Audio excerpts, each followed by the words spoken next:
Mesdames et messieurs, bonjour. Vous êtes sur JMTV Plus dans le bœuf politique. Comme vous pouvez le constater, je suis avec un invité de prestige. C'est Narcisse Fomecon, qui est philologue et politologue en herbe. Il nous dira pourquoi en herbe. Spécialisation philologie et sociologie anthropologie. Enseignant vacataire de littérature et culture à l'université de Chang au Cameroun, enseignant vacataire de littérature et patrimoine à l'Université Nouvelle-Sorbonne à Paris à partir de la rentrée prochaine, donc septembre 2026. Il est aussi en laboratoire à l'Institut des mondes africains à Paris, recherche sur la sociologie des organisations et les comportements humains en Afrique, d'où la sociopolitique. Vous comprenez pourquoi il est invité sur JMTV Plus aujourd'hui pour parler politique et géopolitique. Il s'aventure vers cela.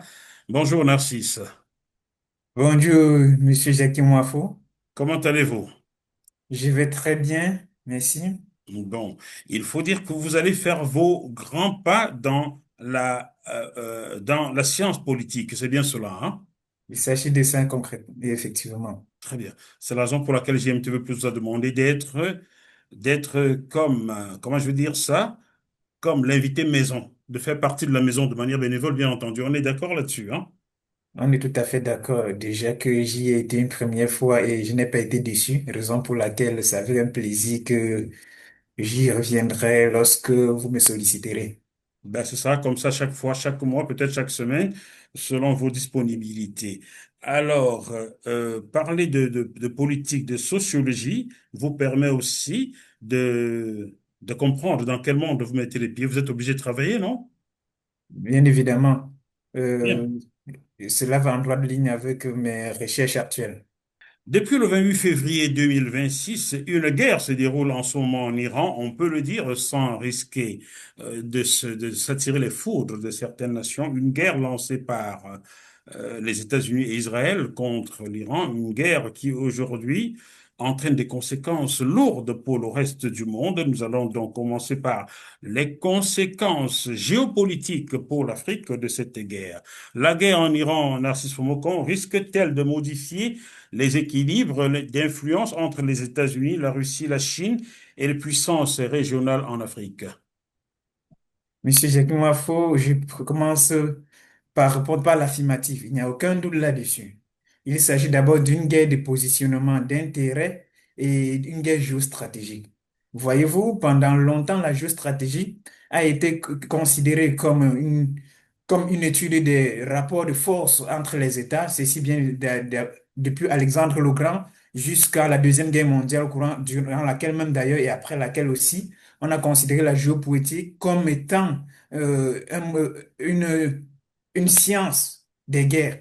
Et pendant longtemps, on est resté dans ce cadre-là. Sauf que depuis un bon bout, on est sorti du cadre purement militaire de la géopolitique pour davantage embrasser des autres types de relations. Mais toujours est-il que la guerre s'y invite toujours. Et à chaque fois qu'elle s'invite, elle laisse des traces. Elle ne laisse pas indifférents les belligérants et les alliés. C'est ainsi qu'en Afrique, le cas qui nous intéresse le plus, cette guerre va profondément modifier les rapports ou les interventions de ces États en Afrique pour deux raisons principales. La première, c'est que l'Afrique est devenue le terrain sur lequel ces forces-là, on va dire, sous-traitent un certain nombre de conflits. Donc, lorsqu'ils ont des conflits dans leurs différentes zones, et ils reviennent régler très souvent aussi en Afrique à travers les positions qu'ils occupent les uns et les autres. Déjà, les positions de tous les pays africains montrent une certaine modification de leur positionnement. Nous prenons par exemple le cas de l'Afrique du Sud, qui a dû ouvertement condamner l'attaque américaine en Iran. De l'autre côté, on a les pays comme le Maroc, le Tchad, qui ont plutôt condamné les attaques de l'Iran autour des pays du Golfe. Cela montre déjà un positionnement très clair. Il est bien vrai qu'il y en a qui sont restés neutres comme l'Égypte et bien d'autres pays comme les pays de l'AES qui sont restés un peu silencieux. Mais le fait, ces mouvements de ces pays locaux traduisent également les excroissances de ces positionnements qui pourraient être futurs. Pour l'instant, elles ne sont pas si visibles que ça, mais tout dépendra de qui perdra et qui gagnera. Et vous savez, très souvent, on dit que l'histoire de la chasse est toujours racontée par le chasseur. Donc, c'est le gagnant qui, très souvent, pourra davantage avoir un poids là-dessus. Et l'Afrique ne peut pas échapper à cette configuration. Vous avez parlé de la transposition de cette guerre sur le continent africain. Je vous emboîte le pas. On a vu dans certains pays d'Afrique des attaques qu'on a attribuées aux Ukrainiens qui, pour eux, ça c'est officiel, pour eux, prolongent cette guerre sur le continent africain où des positions russes, Africa Corps par exemple, sont installées. Trouvez-vous légitime qu'une guerre qui se déroule à des milliers de kilomètres d'Afrique se poursuive sur le territoire africain, Narcisse Fomécan? Je n'ai pas à me prononcer sur la légitimité ou pas. Toujours est-il qu'on est dans ce que les spécialistes appellent une compression stratégique. C'est-à-dire un conflit qui se déroule à des milliers de kilomètres peut avoir des impacts sur d'autres espaces qui sont assez éloignés. Et comme je l'ai dit tantôt, cela est lié aux forces et aux alliances qui se créent. Nous allons peut-être aborder davantage les impacts économiques et voire même énergétiques de cette guerre et vous verrez pourquoi une guerre qui se déroule dans cette zone-là peut se retrouver en Afrique. Donc, il ne s'agit pas trop de légitimité. Nous sommes dans un mode où les forces, de plus en plus, qu'elles soient des forces connues ou non connues, officielles ou officieuses, ont des tentacules énormes, les moyens de transport de plus en plus développés, la technologie permet à ce que toutes ces configurations-là se mettent sur pied. Et donc, on ne peut pas éviter cette conséquence-là des conflits. Si ça aurait été, peu importe le pays, peu importe la zone du monde dans laquelle se déroulent ces différents conflits. Nous savons que l'Iran a des bons rapports avec plusieurs pays d'Africains, vous le savez, j'en suis certain.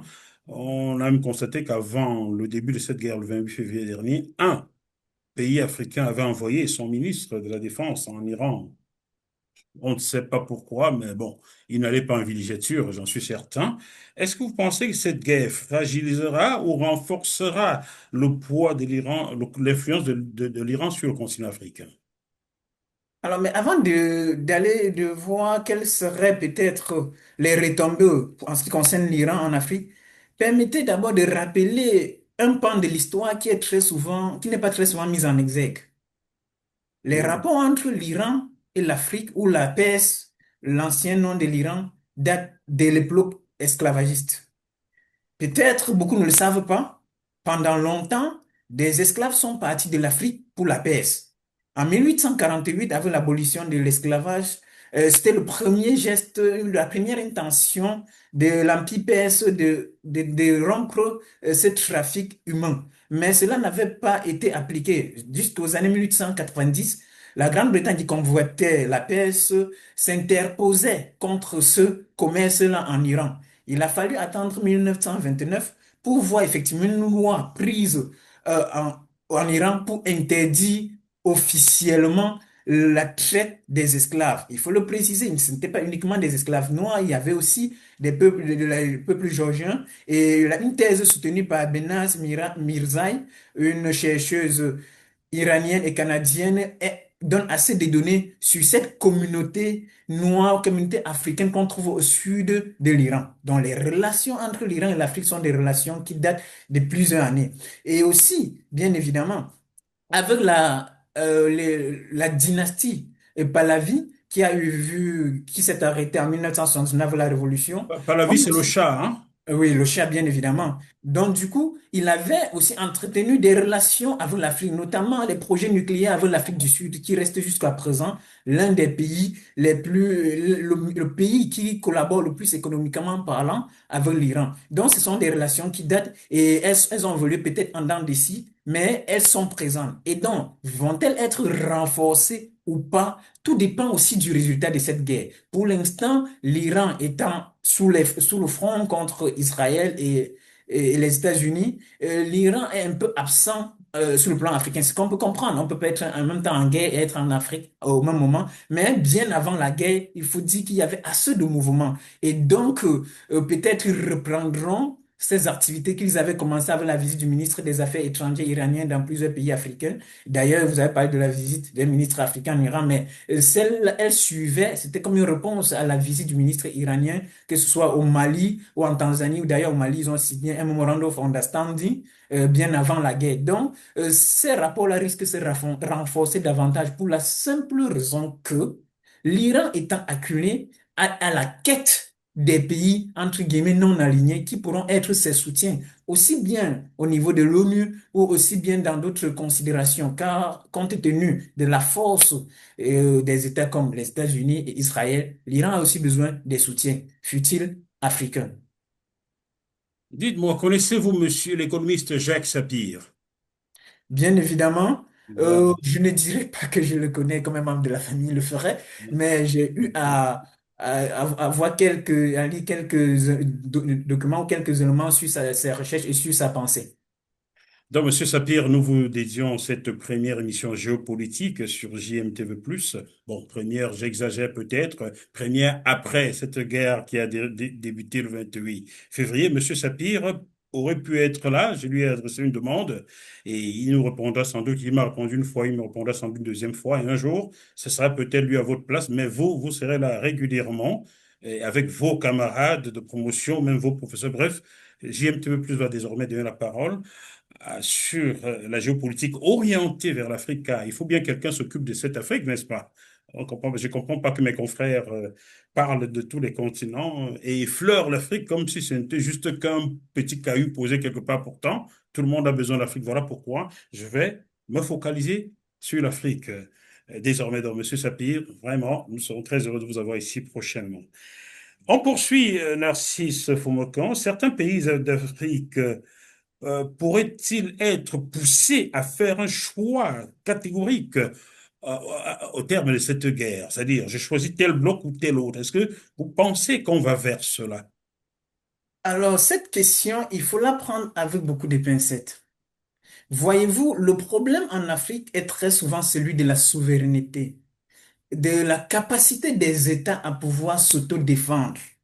Et du coup, lorsqu'on n'a pas atteint un certain niveau en termes de sécurité, d'autosécurité, d'autodéfense, il est souvent très difficile de se positionner. Alors, soit on va se positionner euh, euh, à pousser par des puissances qui collaborent avec nous, qui vont nous obliger à prendre certaines positions, soit on va peut-être comment dire, par souci de rébellion le fait, ce qui est très peu vu jusqu'à présent, parce que si nous prenons le cas, par exemple, des pays de l'AES, vous remarquerez qu'ils sont assez peut-être silencieux sur la question. Nous connaissons Mm. leur positionnement par rapport aux différents belligérants. Mais en ce qui concerne la guerre, ils ont pris le soin de ne pas être très pro, de ne pas trop s'y prononcer. Parce que bien évidemment, lorsqu'on voit ce qui s'est passé avec Maduro au Venezuela, lorsqu'on voit comment est-ce que les équipes dirigeantes des frères musulmans, des frères de la Révolution, a été décapité en Iran, on a envie de dire que pour se prononcer, il faut avoir les coudées franches. Et du Mhm. coup, ce sera très difficile de le voir. Mais par contre, certains pays qui déjà sont en porte-à-faux, avec les États-Unis par exemple, j'ai nommé l'Afrique du Sud, peuvent prendre, Mhm. ont pris le courage de s'exprimer là-dessus. Et donc, vous voyez que c'est au cas par cas et tout demande de la puissance et des intérêts des uns et des autres. De manière globale, il est certain que tous les pays ne se prononceront pas parce qu'ils ne veulent pas la représailles de ces nations en guerre. Et Mhm. donc, ce sera au cas par cas et ils seront poussés selon les intérêts et selon les rapports qu'ils entretiennent avec un cas ou l'autre. Euh, L'Afrique peut-elle jouer un rôle diplomatique dans une éventuelle médiation entre les acteurs du conflit actuel selon vous, Narcisse Fomacan? Alors, je reviens toujours à cette difficulté que les pays africains ont, celle de la puissance qu'elles peuvent dégager, qu'ils peuvent, pardon, les pays qu'ils peuvent dégager.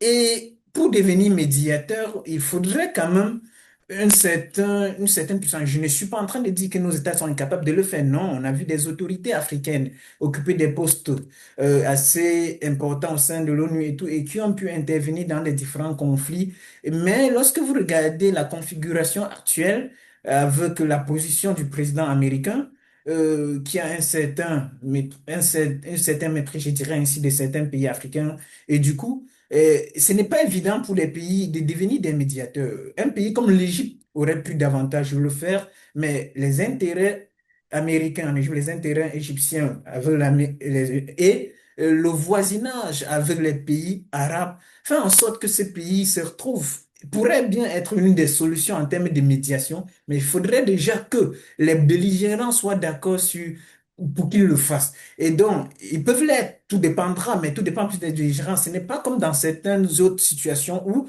on peut facilement mettre en exergue la diplomatie des autres pays. Donc, dans le cas échéant, nous parlons au conditionnel, nous ne pouvons pas avoir des positions tranchées parce que, bien évidemment, on ne sait pas de quoi sera fait demain, mais toujours est-il qu'elle est mitigée notre position pour l'instant en ce qui concerne cette médiation qui, et ce n'est pas que il manque du talent, c'est tout simplement une posture, une question de pouvoir et de balance. Qu'est-ce que l'Afrique pèse en termes de pouvoir à l'échiquier international? L'Union africaine, nous connaissons tous quels sont ses déboires, qui a souvent du mal à régler les problèmes au sein en Afrique. Combien de fois les problèmes qui mettent en exergue au minimum minimum deux continents et par excroissance plusieurs autres continents. Donc voilà un peu ce que nous pouvons dire sans pouvoir lire dans la boule de cristal que c'est une situation qui est assez compliquée et qui pourrait se mettre sur pied, mais avec... Ce programme vous est proposé par la Super Rap Kézanne. Vous êtes toujours sur JMTV+. Nous entrons dans la seconde partie de cet entretien dont l'invité est Narcisse Fomecan, qui est philologue et politologue en herbe. Pourquoi philologue et politologue en herbe, Narcisse Fomecan?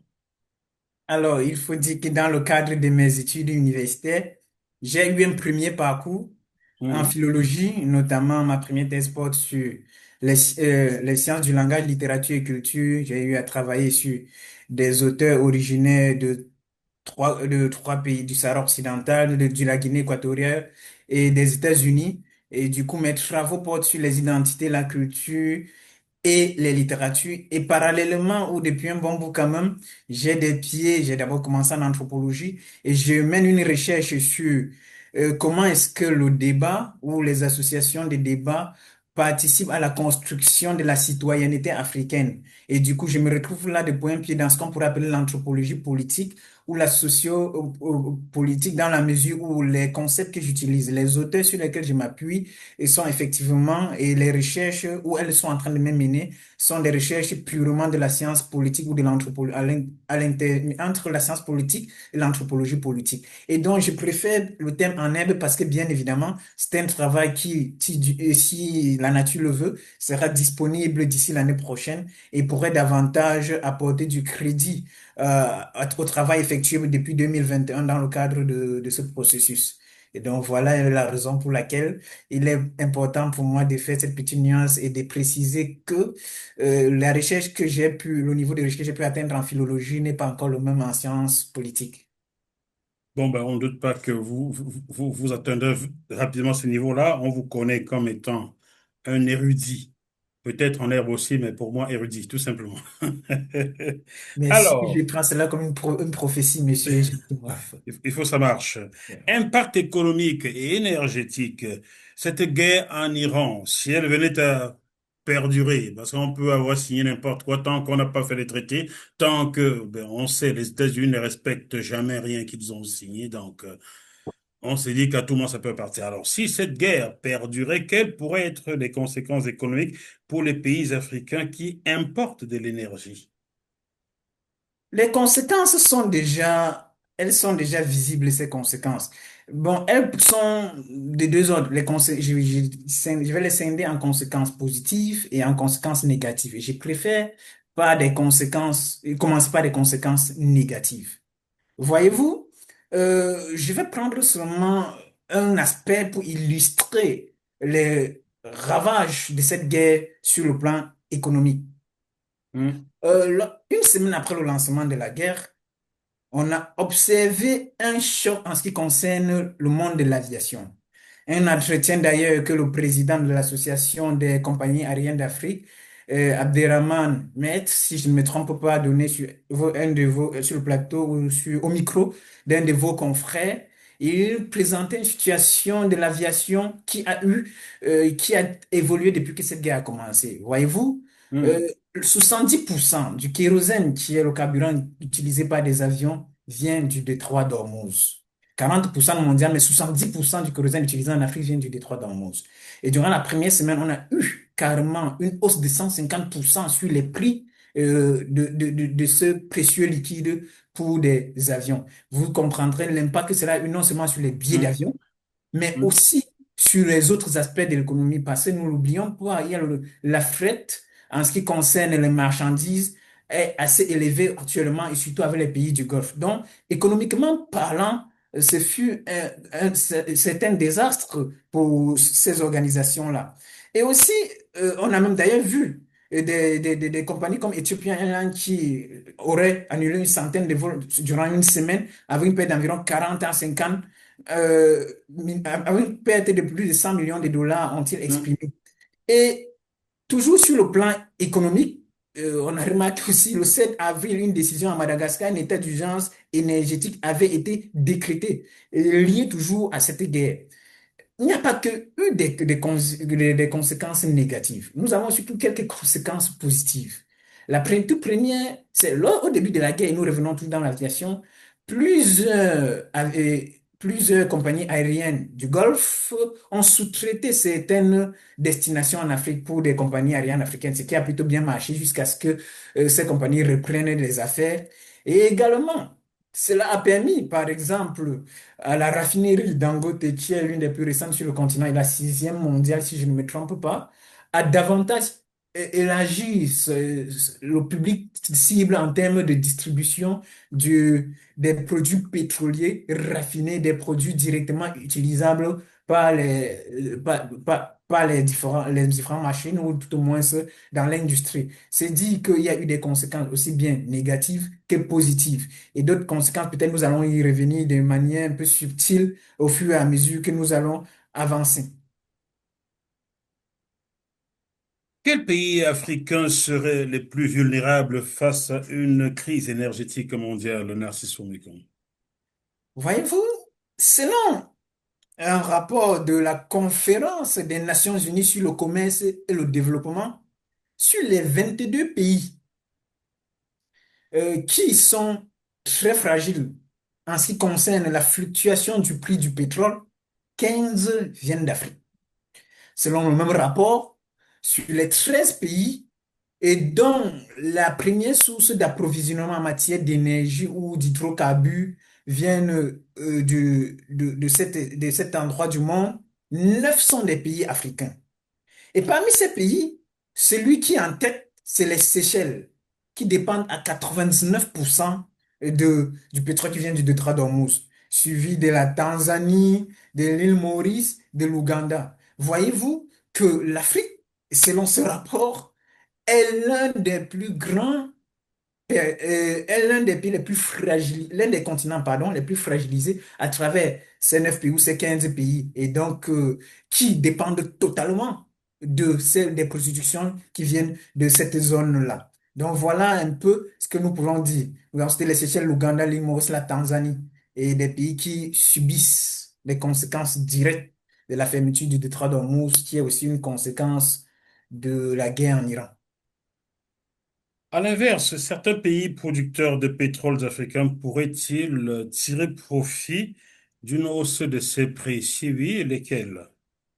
Alors, nous avons déjà commencé à parler du Nigeria, surtout avec la raffinerie Dangote. D'ailleurs, suite à Hmm. cette crise, je ne sais pas si le projet était déjà pensé par cet homme le plus riche d'Afrique, si je ne me trompe pas, mais il est en train de vouloir créer une autre raffinerie, soit au Kenya ou en Tanzanie. Je crois il se penche plus davantage vers le Kenya, de 17 milliards de dollars. C'est dit que comment dire, l'une des conséquences, ça a été aussi cela, c'est-à-dire un avantage pour les pays africains de Mhm. pouvoir comprendre qu'ils doivent déjà produire, transformer les matières premières. Et le cas de la raffinerie Dangote est l'illustration parfaite, mais aussi à côté, voyez-vous, avec la hausse des prix, il y a aussi une certaine hausse de la matière première, du pétrole brut. C'est ainsi que les pays exportateurs, comme le Tchad, comme le Soudan du Sud ou le Congo, ont eu un peu le prix du baril du brut est On monté bénéficier de la hausse, hein? oui, une certaine hausse. Donc voilà les retombées directes aussi de cette guerre-là, directement en ce qui concerne les pays africains. Vous êtes originaire du Cameroun. On sait qu'il y avait une raffinerie au Cameroun qui a brûlé voici plusieurs années et on ne l'a jamais remise sur pied. Est-ce que ce serait pas l'occasion pour les autorités camerounaises d'y penser, de s'y mettre maintenant? Bien évidemment, c'est l'occasion parfaite. Voyez-vous, il y a un professeur, un ancien professeur, moi je parle professeur, par exemple, s'il ne me trompe pas, qui travaille sur ce qu'il appelait le concept de la crysiologie. C'est-à-dire, en toute situation de crise, il y a des opportunités. Et donc, les pays qui ont des raffineries ou qui avaient des raffineries locales du Cameroun que vous avez mentionné, gagneraient davantage à restructurer cette industrie-là, à restructurer cette raffinerie et peut-être même en créer d'autres afin de pouvoir non se transformer directement les matières premières qui sortent du sous-sol camerounais, ce qui serait un gain énorme. Même, on n'a pas besoin d'être spécialiste pour savoir que dans le cursus, dans le processus d'industrialisation, les États qui transforment leurs matières premières ont des bénéfices énormes, gagnent davantage que ceux qui exportent les matières premières sans nécessairement les transformer. Donc, ces autorités gagneraient bien évidemment à mettre en avant ou à réactualiser les réacteurs, si je peux le dire ainsi, de cette raffinerie-là et de pouvoir en tirer les bénéfices comme tous les autres, comme le Nigeria le fait avec Dangote ou comme ce sera bientôt le cas avec soit le Kenya ou la Tanzanie. Cette crise peut-elle accélérer la transition énergétique en Afrique ou au contraire va-t-elle ralentir son développement? Alors, elle ne saurait ralentir son développement. Elle devrait plutôt accélérer parce que les conséquences, on a beau les peser, euh, si on prend cas par cas, peut-être le Nigeria s'en sort un peu, quelques pays, quelques compagnies au début s'en sortaient, mais de manière globale, c'est un échec, ou tout au moins, les États ont dû fournir beaucoup d'efforts ou déjà fragilisés, ont vu des tensions monter. Si la crise perdure, beaucoup de régimes risquent de tomber à cause de cette situation.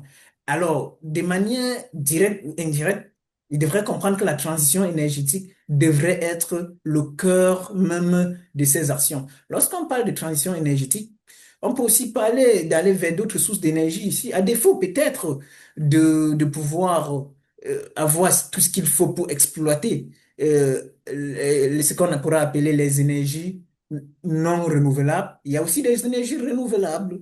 Le Mhm. soleil, tous les pays africains ont le soleil, le vent et tout. Ils peuvent davantage en profiter et développer pour pouvoir être autonomes en ce qui concerne l'énergie. L'énergie est un secteur de souveraineté.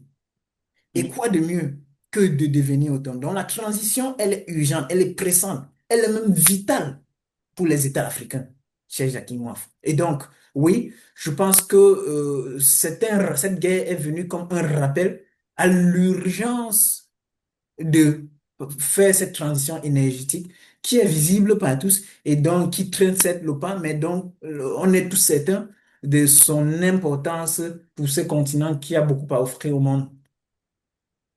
Une transition que réussit déjà au Sénégal, le prix Nobel, l'unique prix Nobel de la paix que le Cameroun possède, de Vincent Konjo, que vous retrouverez des reportages que j'avais réalisés sur lui en décembre 2019 sur JMTV+. Des concessions lui ont été signées et il électrifie à partir des panneaux solaires des villages entiers, des contrées très, très retirées de la capitale sénégalaise. Je l'ai donc accompagné là-dedans dans un reportage que vous retrouverez sur JMTV+. Et son pays, le Cameroun, traîne encore les pas.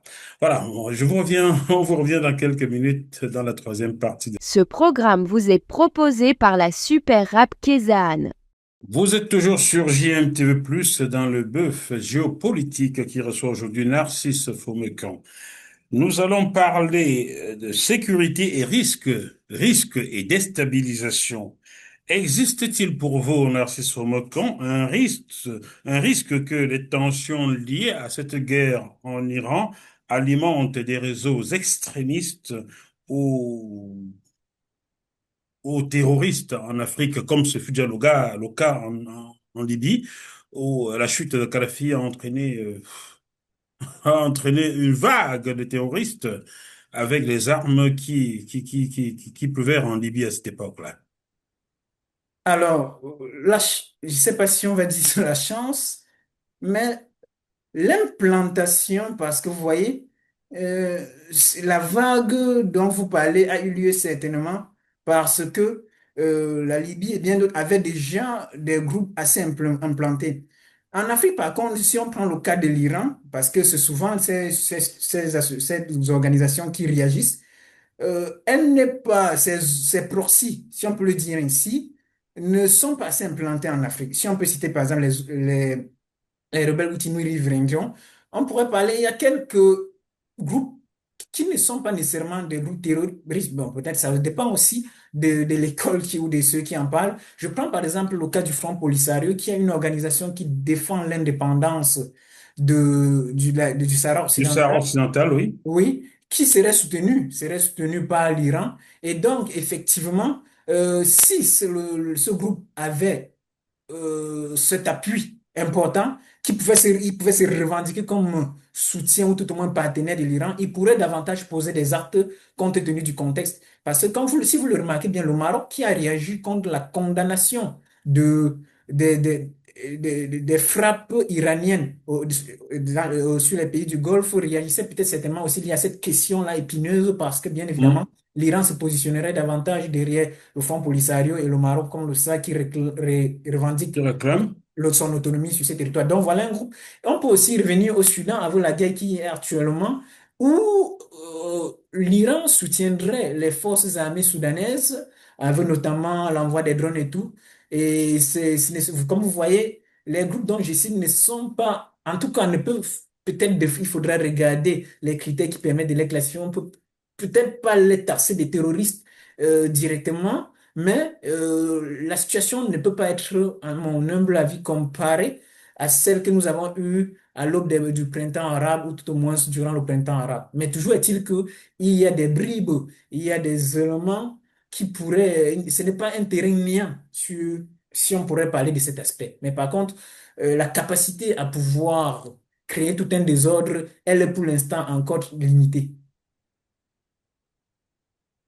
La région de la Corne de l'Afrique, la Corne de l'Afrique et la mer Rouge ne pourrait-elle pas devenir un théâtre ou bien un nouveau foyer de tension assez proche de l'Iran quand même, non? Bien sûr. C'est une zone particulière. Voyez-vous, la mer Rouge, c'est pas les pays de la Corne de l'Afrique ou c'est pas de l'Afrique, des pays du Golfe, pays arabes de l'autre côté. Hmm. Et donc, même avant cette guerre, déjà, les pays arabes faisaient déjà une course du contrôle de la mer Rouge, du contrôle des ports dans cette zone-là. Voyez-vous, au Somaliland, par exemple, euh, l'État, les Émirats ont investi une centaine de millions de dollars dans le port en eau profonde de Berbera. Et Hmm. c'est une course qui est même lancée avant la guerre. Et effectivement, cette zone qui a été l'alternative en tout cas l'alternative du blocage du détroit d'Ormuz pour le commerce, pour les échanges, a gagné encore d'intérêt aux yeux de ces États et qui ne vont pas s'arrêter, d'autant plus que l'impact des bombardements iraniens sur les pays du Golfe a été énorme. Ils ont découvert qu'ils n'étaient pas assez protégés que ça et que leur économie qui dépend principalement du commerce et du tourisme était fortement impactée. Autant mieux sécuriser une zone ou tout au moins un chemin parallèle qui pourrait être un substitut à un autre blocage du détroit d'Ormuz parce que, comme nous le savons depuis 1979, les rapports entre l'Iran et Israël, les États-Unis et d'autres pays ne sont pas améliorés et du coup, on ne sait pas ce qui pourra arriver dans 5 10 ans. Autant sécuriser ce qui est encore possible de le faire et ce qui est loin des projections iraniennes. Cela ne voudrait pas dire que l'Iran va dormir les bras croisés. Ils vont essayer autant que faire se peut de pouvoir aussi avoir le contrôle ou l'accès à ces eaux-là, à cette partie de l'Afrique. Hum. Euh, les groupes, non, non, d'abord, est-ce que cette guerre entre l'Iran et l'Occident. On peut le dire comme ça, hein, car nous savons que il y a très peu de pays en Occident ou en Europe de l'Ouest qui ont condamné les attaques contre l'Iran. Est-ce que cette guerre entre l'Iran et l'Occident peut avoir un impact sur la sécurité maritime et impacter le commerce africain en mer Rouge? Je vous répondrai sans embâche oui. Vous savez, on a parlé des proxys tout à l'heure. Mhm. Les rebelles Houthis au Yémen, alliés de l'Iran, conservent une capacité de nuisance énorme. Ils attaquent des bateaux commerciaux dans la mer Rouge. On dirait, et ça, c'est depuis des années. Et donc, si on n'a pas pu éradiquer cette menace, elle est toujours présente. D'ailleurs, ils ont fait quelques incursions, ils ont interdit la navigation des bateaux israéliens et ou tout au moins annoncé des attaques qui pouvaient surgir si l'advenait que ces bateaux se retrouvent dans leur zone de tir. C'est Mhm. dit que c'est une menace constante qui ne peut qu'évoluer si la guerre continue. Ils ont arrêté certes les attaques avant l'annonce du cessez-le-feu, mais sont prêts à reprendre à tout moment. Et Mhm. donc, il n'y a aucun doute là-dessus. La mer Rouge peut devenir le théâtre aussi des actions et elle pourra incarner davantage l'adjectif, cette couleur rouge-là si rien n'est fait parce que oui, bien évidemment, les attaques ne seront pas ne toucheront pas uniquement des bateaux, mais certainement tout l'équipage et toutes les personnes qui travaillent dans la zone. Donc, c'est une zone à surveiller de très près et qui pourrait davantage fragiliser les échanges si la sécurité n'est pas optimale. Dites-moi, les groupes armés déjà présents sur le sol africain ne pourraient-ils pas tout simplement profiter de cette crise pour se renflouer et pour prendre de l'épaisseur? Comme je l'ai dit tantôt, alors les groupes armés, il faudra voir quel est le rapport. Vous aurez peut-être, si vous observez, l'Iran, et c'est en Afrique, mais les groupes armés dont nous parlons, quel est leur rapport avec l'Iran? Quel est le rapport avec l'Iran? Quel est le rapport que les États, ou tout au moins les territoires dans lesquels ils se trouvent, ont avec l'Iran, les États-Unis ou bien Israël? C'est là tout le problème. Lorsqu'on parle, par exemple, si on parle local, par exemple, des groupes armés comme l'Azawad ou tout au moins les groupes armés qui opèrent au Mali, nous savons tout simplement qu'ils sont contre l'État, qui sont peut-être contre l'État malien, qui lui est soutenu par la Russie, qui est le soutien de l'Iran. Voyez-vous, est-ce que ces groupes armés sont en opposition avec l'Iran pour pouvoir être une excroissance? Pas nécessairement. Est-ce qu'elles sont aussi, elles pourraient, sauf si elles sont peut-être, elles entrent en contact avec les belligérants, je parle là des États-Unis et d'Israël, elles pourraient davantage gagner du terrain, surtout dans les territoires qui sont, ou les États qui sont plus proches de Moscou. Ainsi, vous voyez, une fois de plus, tout dépend en fait du rapport que ces États ont avec les belligérants et leurs alliés. Et pour l'instant, c'est assez timide. En tout cas, les revendications ou les attaques ne vont pas dans ce sens-là. Mais si la guerre continue, on risque d'en arriver là parce que effectivement, le terrain de l'Iran devenant un peu plus compliqué, il va falloir activer tous les relais ou les proxys qui se trouvent dans différents lieux africains. Et il suffit que les moyens leur soient attribués pour qu'ils puissent mener des attaques. Parce que de toute évidence, comme on l'a dit tantôt, avec cette compression stratégique, les tentacules peuvent arriver de partout et peuvent être tissés à partir des différents coins du monde. Donc, c'est possible, mais pour l'instant, à mon humble avis, on n'a pas encore atteint un niveau critique, en tout cas un niveau critique qui peut inquiéter dans ce sens. Mais on ne le sait jamais, on ne sait jamais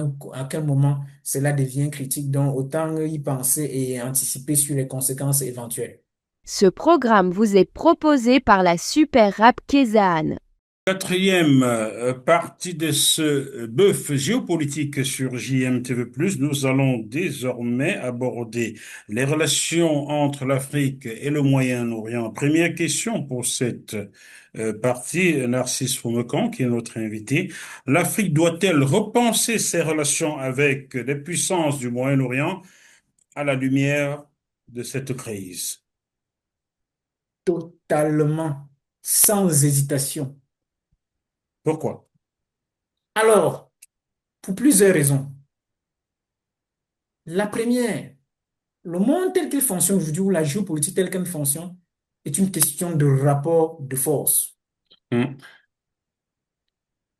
Tout comme les États du Proche-Orient, les États du Golfe ont redécouvert ou ont découvert qu'ils n'étaient pas assez protégés, l'Afrique découvre sa vulnérabilité. Hmm. Elle échange à hauteur de 10 ou de 15% en termes d'importation ou d'exportation avec les pays du Golfe. Ça voudrait dire que c'est déjà un, comment dire, un partenaire économique intéressant à préserver. Et si nous prenons, vous avez cité le Cameroun, puisque ces commerçants qui vont faire des achats dans cet espace, ces voyages ou tous ces activités qui sont menées entre les deux, les deux espaces, les deux zones mondiales, prouvent à suffisant qu'il va falloir réorganiser. Autant, nous avons parlé par exemple de la mer Rouge. C'est sur le plan maritime qu'il faut intervenir et pouvoir sécuriser davantage quels sont les intérêts. C'est sur le plan également aussi de ce commerce lié aux ressources minières. Vous connaissez les rapports qu'on a entre l'or et l'Afrique et Dubaï. L'or, l'Afrique et Dubaï, vous connaissez tous ces éléments doivent davantage être structurés, non pas seulement pour servir les intérêts des groupuscules, mais également pour servir les intérêts de l'Afrique. Que ce soit, nous allons parler du transport maritime, on peut parler du transport aérien, on peut parler des échanges liés aux hydrocarbures, on peut parler des autres échanges liés à la technologie. Et donc, c'est l'occasion idéale pour se faire des nouveaux amis et pas uniquement qui vont au-delà des rapprochements qui sont déjà observés et qui sont liés très souvent aux rapprochements liés. Vous voyez les pays comme les Tchad, se sentent plus proches des pays du Golfe à cause de la religion qu'ils partagent ensemble. Et surtout, parce que vous voyez, l'islam pratiqué en Iran, c'est le Coran chiite, qui Chiite, n'est ouais. pas très présent en Afrique. Il y a plutôt le présent sunnite et chiite qui sont les plus présents et qui sont en rapport avec les pays dont j'ai parlé. Donc, cette relation, elle est multidimensionnelle et on devra prendre au cas par cas et de pouvoir davantage la structurer pour l'intérêt de l'Afrique et des pays du Golfe. Ces pays africains dont on parle ont-ils intérêt à rester neutres ou doivent-ils prendre position dans ce conflit et surtout dans cette agression de l'Iran? C'est une question assez difficile. Je n'aimerais pas être un des dirigeants africains actuellement parce que c'est au cas par cas. Euh, Il y en a qui, malgré leur position, ne peuvent pas se prononcer parce que, bien évidemment, ils observent comment les grandes puissances agissent lorsqu'on ne sont pas d'accord avec elles. Dans certains cas, on a cité le cas du Venezuela, par exemple, qui est l'un des cas les plus récents. Et Hmm. du coup, se prononcer, c'est assez difficile pour les uns. Ceux qui sont prononcés jusqu'à présent, ou tout au moins ceux qui ont pris parti, c'est parce que les relations étaient déjà assez fragiles avec un camp. C'est pour ça qu'ils se sont prononcés. Mais vous aurez remarqué que dans l'ensemble, ils préfèrent garder une position neutre parce qu'ils n'ont aucun intérêt à être assez fâchés contre les États-Unis de Donald Trump ou Israël de Netanyahou. Ils n'ont aucun intérêt aussi à peut-être attaquer l'Iran qui est soutenu par la Russie et dans une certaine mesure par la Chine. Donc, on est pris dans une sorte de, comment dire, d'étau D'étau? où, oui, où il n'est pas évident de se prononcer. Mais parce que, selon ce que vous dites, la parole, ou tout au moins les mots que vous placez, pourraient être retournés contre vous si vous n'avez pas la capacité de rebondir ou de réagir. Donc, on revient toujours au problème de la souveraineté des États africains qui n'étant pas des États qui pèsent assez fort sur le plan d'échiquier international et dont les relations internes souvent ne sont pas les meilleures et ne peuvent pas pour l'instant se prononcer sur ces batailles d'éléphants. Même si lorsque les éléphants se battent, les zèbres souffrent. Mais très souvent, ces zèbres doivent souffrir en silence et sans pouvoir nécessairement se positionner. Et c'est malheureusement le cas des pays africains pour l'instant. Au terme de cette guerre, pourrait-on imaginer des relations ou bien une coopération renforcée entre les pays africains et les pays du Golfe? Alors, une coopération renforcée entre les pays africains et les pays du Golfe, oui, oui, pourquoi pas.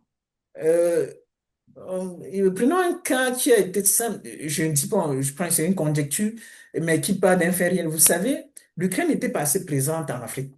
Lorsqu'elle a commencé, elle a été attaquée par la Russie. Vous avez vu que ce soit information vraie ou pas, comment on appelait aux soldats africains pour venir défendre l'Ukraine, par exemple. Et donc, autant avoir de bonnes relations, autant s'intéresser à des gens lorsque on n'a pas nécessairement des problèmes, que d'attendre lorsque les problèmes surgiront pour le faire. Donc, il n'y a aucun doute là-dessus que les rapports vont être réévalués et les pays du Golfe, qui ont déjà des relations avec l'Afrique, ça se voit bien évidemment, devront davantage, parce qu'ils seront en quête de monter une base arrière de défense, n'ont pas d'autre choix que que cela. C'est aussi le cas pour les États africains. Nous avons parlé de la Corne de l'Afrique, on peut l'Éthiopie, Djibouti, la Somalie. Nous avons parlé du Soudan qui est en guerre et tout. Et donc, tous ces éléments-là, tous ces pays-là ont un intérêt à améliorer les rapports avec l'Afrique et c'est vice-versa, c'est vraiment vice-versa. Parce que, bien évidemment, on comprend davantage qu'on ne peut pas vivre en autarcie dans ce monde de plus en plus violent. Autant avoir des alliés qui pourraient être, sur lesquels on pourrait appuyer le moment venu lorsque la situation devient compliquée. Ce programme vous est proposé par la Super Rap Kézanne. Le rôle des grandes puissances à présent, la Chine qui investit ou qui a massivement investi sur le continent africain, pourrait-elle utiliser cette crise pour accroître son influence en Afrique, Narcisse Fonkan?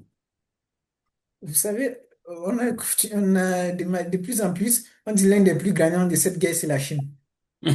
La Chine, lors du blocage du Trat d'Ormuz, même si les échanges avec l'Iran ont baissé, mais il n'en demeure pas moins qu'ils ont acheté du pétrole iranien à un faible coût, donc ils ont en bénéficié. Et c'est le même cas en Afrique, parce que lorsque les États ne sont pas assez autonomes, ils ne sont pas assez autonomes, ils sont fragiles. Et du coup, la Chine qui est très présente en Afrique, lorsque la Russie se bat contre l'Ukraine, lorsque les États-Unis se battent contre l'Iran,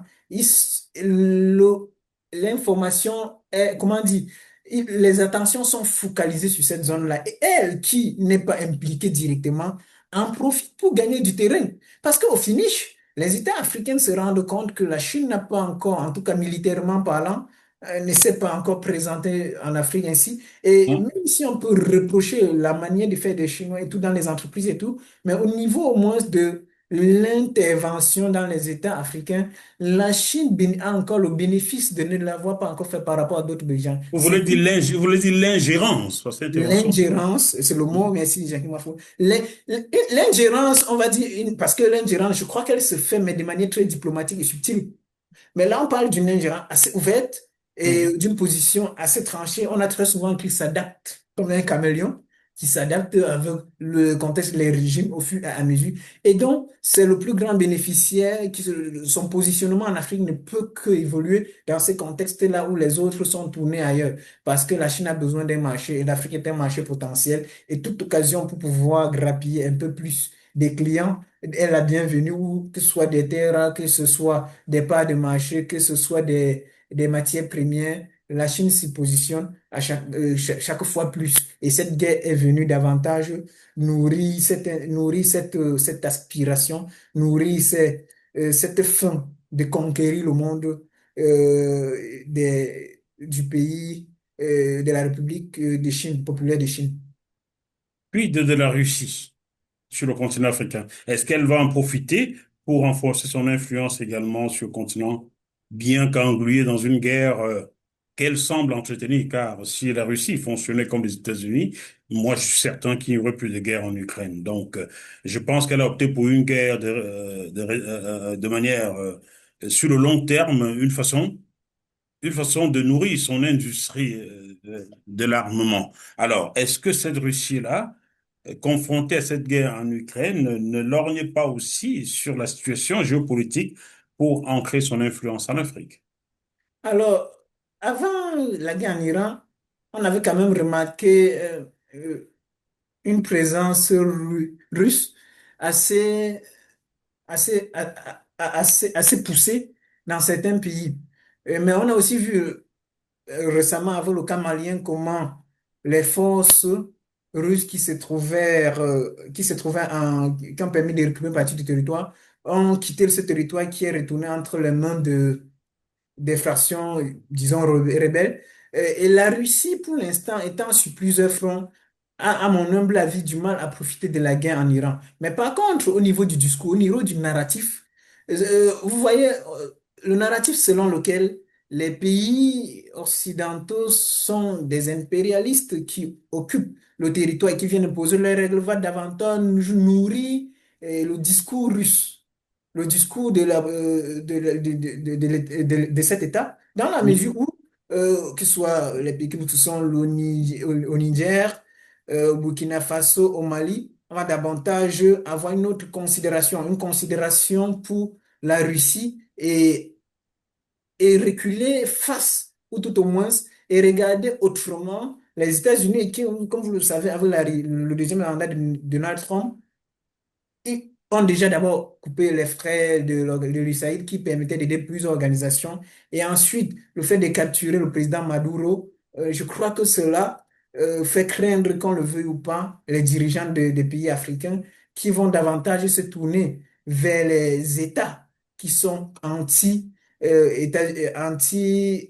ou Américain? anti-système des États-Unis, anti-américains. Et c'est là l'intérêt, ou tout au moins le gain qui peut être capitalisé pour l'instant par la Russie. Et aussi l'Iran, bien évidemment, parce que, voyez-vous, l'Iran s'est positionné plus en Afrique en quête de soutien contre une lutte anti-impérialiste. Elle s'est toujours presque positionnée ainsi. C'est pour ça qu'il y a avec la religion, un peu d'économie et de temps en temps de certaines universités, parce qu'on cherche des alliés et sur un territoire dont le discours anti-impérialiste a le vent en poupe. Et donc, c'est une occasion idéale pour tous ceux qui disent lutter contre l'impérialisme, de pouvoir s'en sortir. Et la Russie en fait partie, bien évidemment.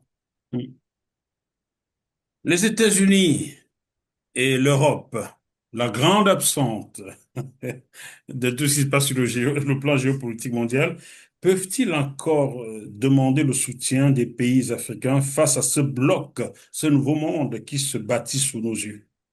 Pensez-vous qu'aujourd'hui, les États-Unis et l'Europe soient encore capables de solliciter et d'obtenir le soutien des pays africains?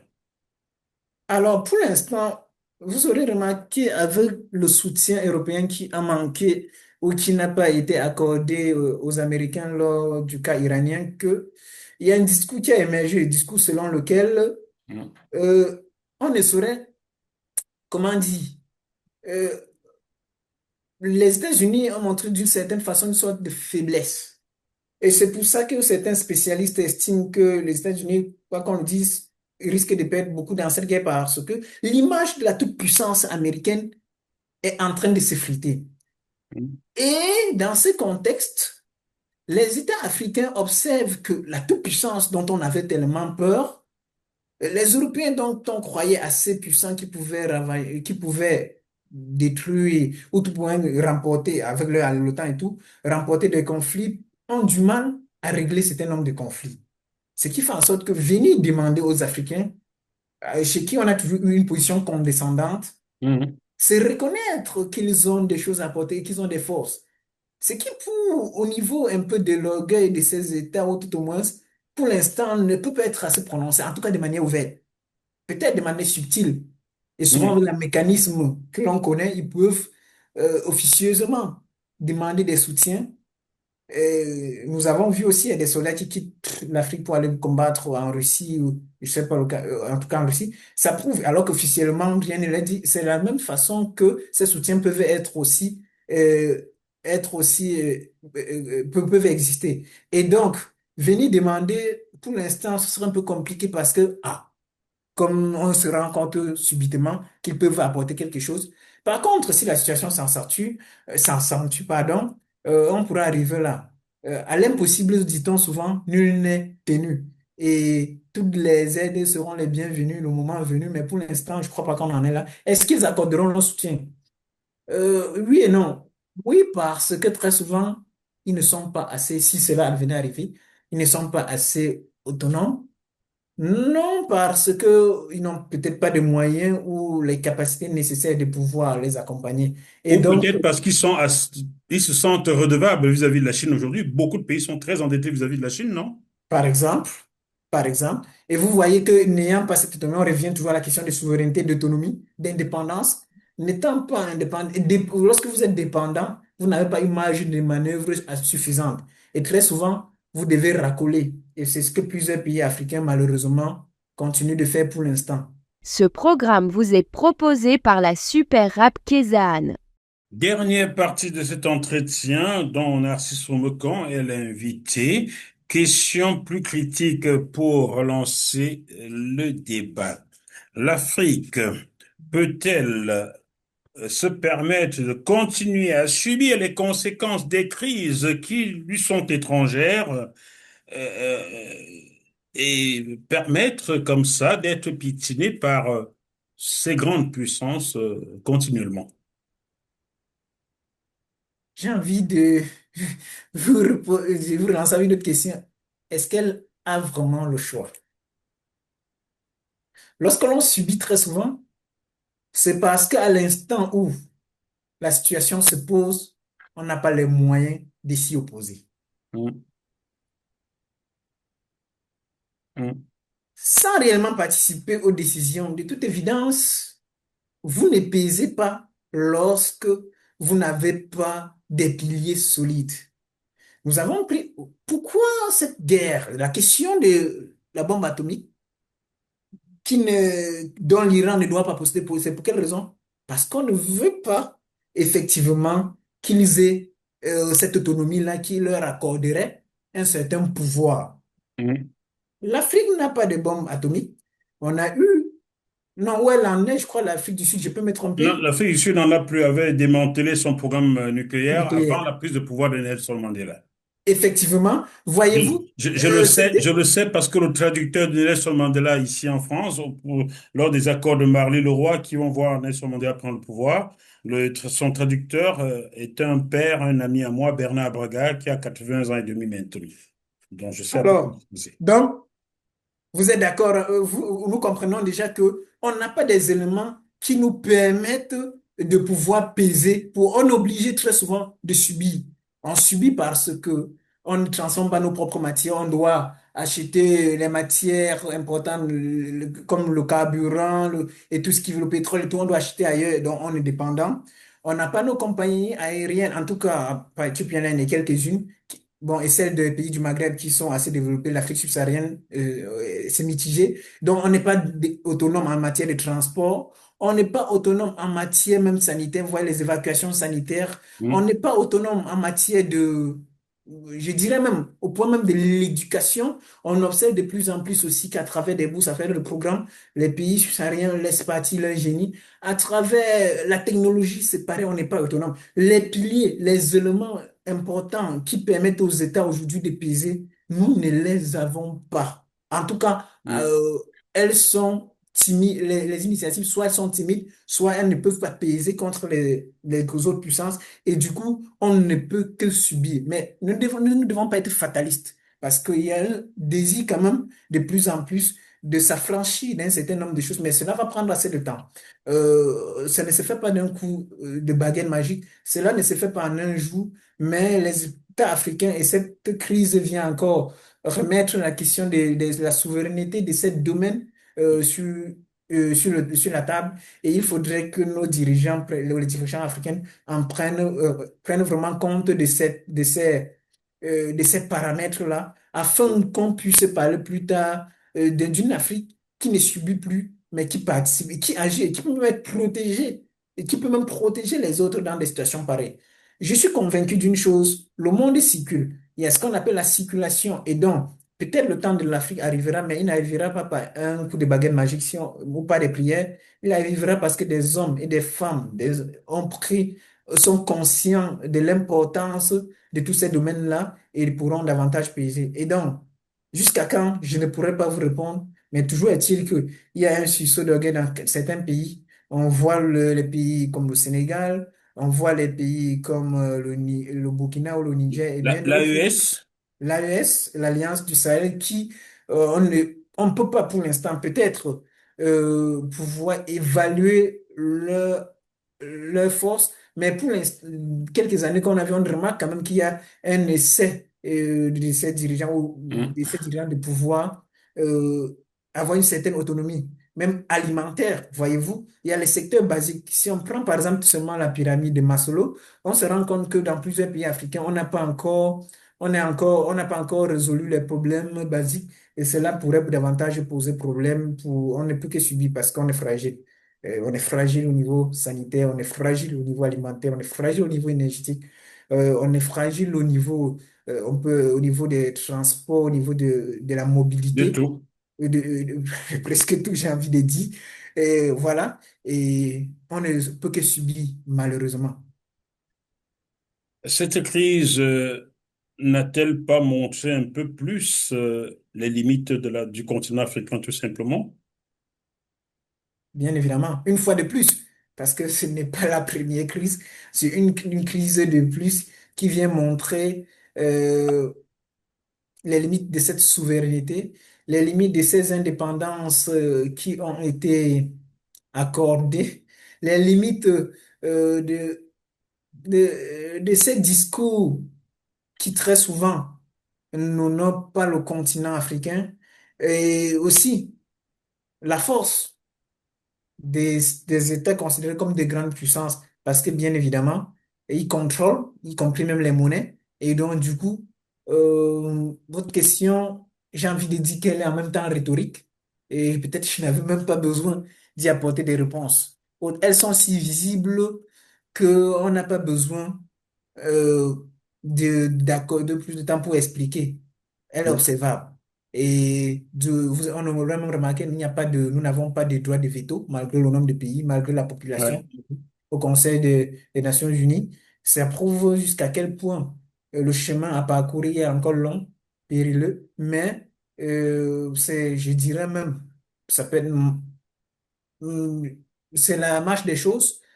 Les Africains doivent s'affranchir par eux-mêmes, et c'est là aussi au prix des sacrifices, certainement. Dernière question, Narcisse Foncan. Cette guerre en Iran pourrait-elle être une opportunité pour l'Afrique de renforcer son autonomie stratégique? Oui, oui, pour deux principales raisons. La première, ce que j'appelle le réveil stratégique. Le réveil stratégique. Euh, peut-être, très souvent, compte tenu de la fragilité des systèmes qui sont rénovés, qui changent, ou peut-être des systèmes assez caducs qui sont là depuis longtemps, il est temps de penser à cette stratégie, de se réveiller et de pouvoir développer cela. Sinon, on est appelé à disparaître, tout simplement. On est appelé à disparaître, tout simplement. Ce n'est même pas une option, c'est un choix. Deuxièmement, la faiblesse de nos États, pris individuellement, ils ne valent pas grand-chose. Pris collectivement, j'ai envie de dire également, jusqu'à présent, on constate leur fragilité. Mais ça devait être une opportunité de se rendre compte, mais on pourrait davantage être structuré, on pourrait davantage être collaborer entre, les pays africains pourraient davantage collaborer entre eux pour peser. Si, peut-être, c'est une occasion, une fois de plus, pour nourrir la pensée, ou tout au moins La réflexion des personnes qui pensent aux États fédérés d'Afrique, qui sont un long parcours dans la mesure où les intérêts des uns et des autres et des rapports qu'ils ont avec X ou Y puissance empêchent que cela se mette souvent sur pied. On a vu même des essais d'organisation des réunifications au sein régional qui ne fonctionnent pas. La CEMAC, euh, celle de la Société en Afrique de l'Ouest, La CEDEAO? la CEDEAO, l'UEMOA et bien d'autres qui sont assez fragiles. Et donc, mais nous savons tous, que ce soit nous ou les Occidentaux ou tous ceux qui s'intéressent à l'Afrique, que l'autonomie des pays africains de manière globale sera davantage liée aussi à cette collaboration. Nous avons des pays d'un million d'habitants ou de moins d'un million d'habitants qui, en termes de superficie, ne sont pas de grands pour être des régions. Et nous avons aussi des pays qui sont même plus vastes que certains pays européens et tout. Mais voyez-vous que même ces pays européens ont dû se mettre dans ce qu'on appelle une Union européenne pour pouvoir davantage peser ou pour négocier certains accords commerciaux, pour pouvoir prendre certaines décisions qui concernent le continent africain. Lorsque le Tchad ou le Cameroun, le Congo va négocier contre l'Union européenne, vous voyez que le déséquilibre, il est C'est énorme. déséquilibré, ça. Oui. Et donc, voilà ce que je pourrais apporter comme commentaire suite à votre question, monsieur Jacquemont. Merci beaucoup, Narcisse Foumekon, pour cette première bœuf géopolitique sur JMTV+. J'espère que vous reviendrez la semaine prochaine pour nous analyser d'autres paramètres sur les questions géopolitiques. Voilà, j'espère vraiment. Vous, un collègue à vous, un professeur à vous, bref, tous ceux qui autour de vous ont quelque chose à dire sur la géopolitique tournée vers l'Afrique sont les bienvenus sur JMTV+, et je compte sur vous pour être en quelque sorte notre ambassadeur auprès d'eux. En tout cas, je n'hésiterai pas, chez Jacquemont, c'était un plaisir pour moi et bien évidemment, lorsque ce sera possible, je me présenterai pour pouvoir apporter mes commentaires. En tant que chercheur, on est très souvent amené aussi à s'expliquer sur nos travaux et vous donner une opportunité de pouvoir en parler et je vous remercie pour l'occasion. Chers téléspectateurs de GMTV+, si c'est votre première sur cette chaîne, ne manquez pas de nous mettre un bon petit pouce, mettre un petit commentaire, c'est ce qui permet à l'algorithme de nous pousser vers le haut. C'est une façon pour vous de nous soutenir. On se retrouve sur ce même plateau dans quelques jours avec un autre invité, peut-être encore Narcisse Foumekon ou quelqu'un d'autre. D'ici là, malgré la situation extrêmement compliquée un peu partout sur la Terre, gardons quand même la banane. À bientôt.